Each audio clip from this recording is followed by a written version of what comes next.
Here's what's making news now around Indiana.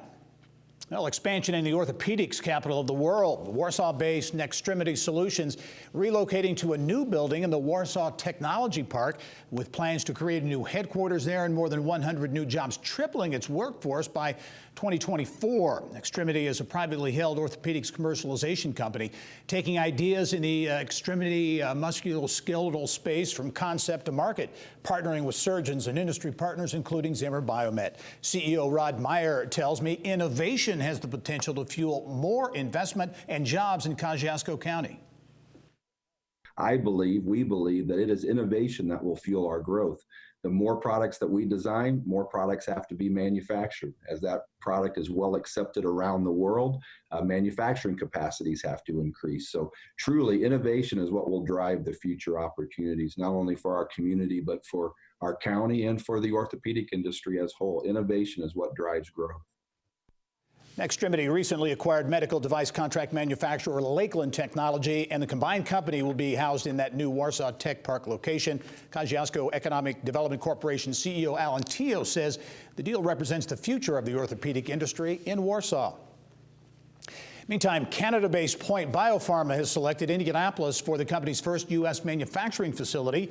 Point this week announcing plans to invest more than $25 million to purchase and renovate a facility and create more than 100 jobs by the end of 2024. In our second half hour, CEO Dr. Joe McCann explains why location was so critical in choosing Indy over other locations in Canada and the U.S., including Charlotte and St. Louis. Well, especially in Santa Claus, where Holiday World became the first theme park in the U.S. to publicly announce its opening dates amid the corona pandemic, the family-owned theme park will swing open its gates to the general public June 17.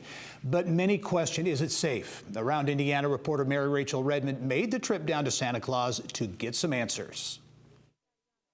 It's the oldest theme park in the United States. Welcome to Santa Claus Land. Opened in 1946 as Santa Claus Land. After a surprise opening, then renamed Holiday World in 1984, this once tiny southern Indiana treasure now attracts more than 1 million visitors a year, grossing nearly $200 million.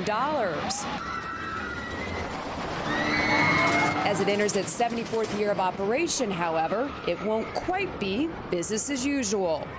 We're in a different world right now, and we've been following this pandemic from day one. We are going to make sure that we try to help maintain social distancing from the time they park until the time that they come through the front gates. The guests need to recognize that just like everywhere else, things are going to be a little different right now. Some of the more notable changes that will take place this summer include limiting attendance to 50% capacity. To help manage the crowds and manage the number of people that are in here, we're only going to have the dry park open. So the water park right now will not be open, but we are targeting opening Splashin Safari on July the 4th. Another big adjustment for park goers will be admission. Tickets now have to be purchased ahead of time online. Tickets will not be sold at the gate, so they will have to be bought in advance. They've also developed major sanitation protocol for employees. We've enhanced all of our sanitation procedures. Every single department in the park has defined intervals for cleaning and sanitizing high-touch areas such as handrails,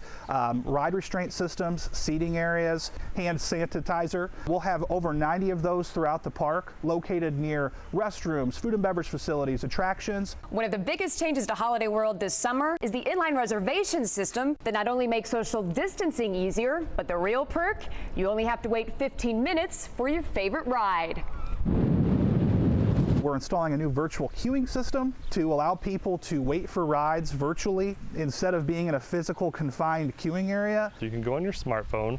We're going to provide you with a link that'll be on our website as soon as you open up our page, and you can basically reserve your place in line.